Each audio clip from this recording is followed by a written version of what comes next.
Yesu bw'aba yeeyanjula ayogera mu kitabo kya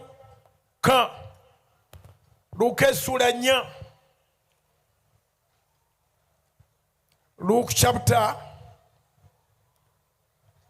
4 verses 17 to 19. Luke chapter 4 verses 17 to 19. I'm reading the New King James Version. And he had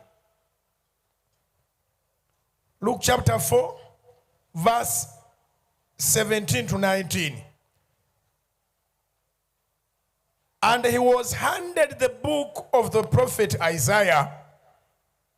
And when he had opened the book, he found the place where it was written, "The Spirit of the Lord is upon me, because he has anointed me to preach the gospel to the poor."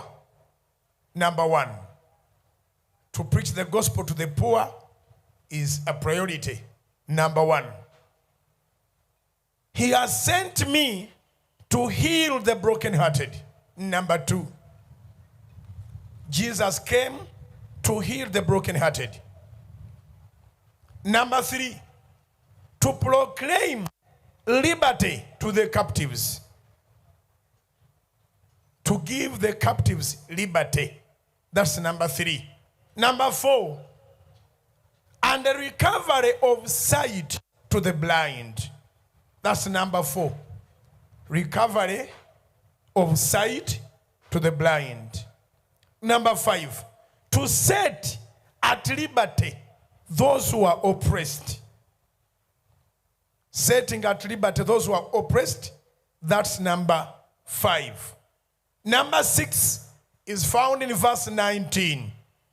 To proclaim the acceptable year of the Lord. This is your year to be accepted, no matter how long you have taken when you are rejected.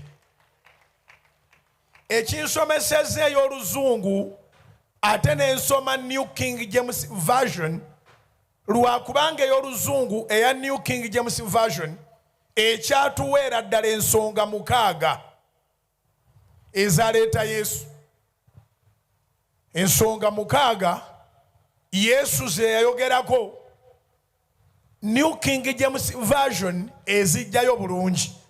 Ojja kwekanga ng'okutte Bayibuli endala ey'oluzungu olabemu ensonga 5. Ojja kwekanga ng'okutte Bayibuli yaffe ey'Oluganda gye twagala ennyo naye eky'omukisa omubi naye erimu ensonga 5. Ey'Oluganda egamba nti kubanga nfuseeko amafuta okubuulira abaavu ebigambo ebirungi. Kangisome nemejjiwaayiriza. Luka essula 4 onyirwa 17 n'olw'e18 n'olw'e19. Ne bamuwa ekitabo kya nnabbi Isaaya n'abikula ekitabo. N'alaba ekitundu ekiwandiikibbwa nti, "Omwoyo gwa Mukama guli ku nze, kubanga yanfukako amafuta okubuulira abaavu ebigambo ebirungi." That's number 1. Okubuulira abaavu ebigambo ebirungi. Number 2. Antumye okutendera abanyage okuteebwa. That's number 2. Mu Luganda. Number 3. N'okuzibula abazibe b'amaaso. That's number 3. Number 4. Okubata ababetentebwa. That's number 4. Number 5. Esangibwa mu verse 19. Okutendera omwaka gwa Mukama ogwakkirizibwa. So bw'osomeyo Oluganda ebuuka akagambo akakulu ennyo ke bayita healing the broken hearted. Ndi mubuulizi wa njiri ne bwe ndiba nvudde mu nsi gwe mulimo gwokka gwe mulijjukira gwe nali nkola. Nagolokoka ne mbagamba nti Bayibuli zino zibulamu ennyiriri okusinziira ku zaasooka okuvuunulwa. Ekyokubiri, endala zibulamu ebigambo.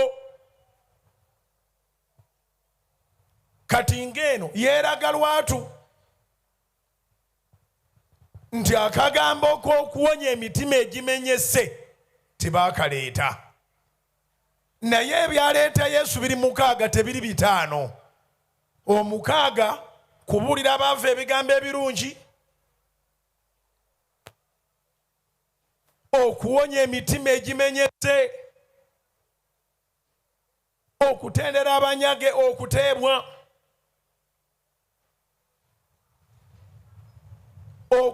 okulangirira eddembe ery'abawambe, okuzibula abazibe b'amaaso atalaba naye alabe. Kati ensonga y'omukaaga yeey'okubanga akulangirirako omwaka ogw'okukkirizibwa, n'ababadde bakudduka bagenda kusembera mu linnya lya Yesu.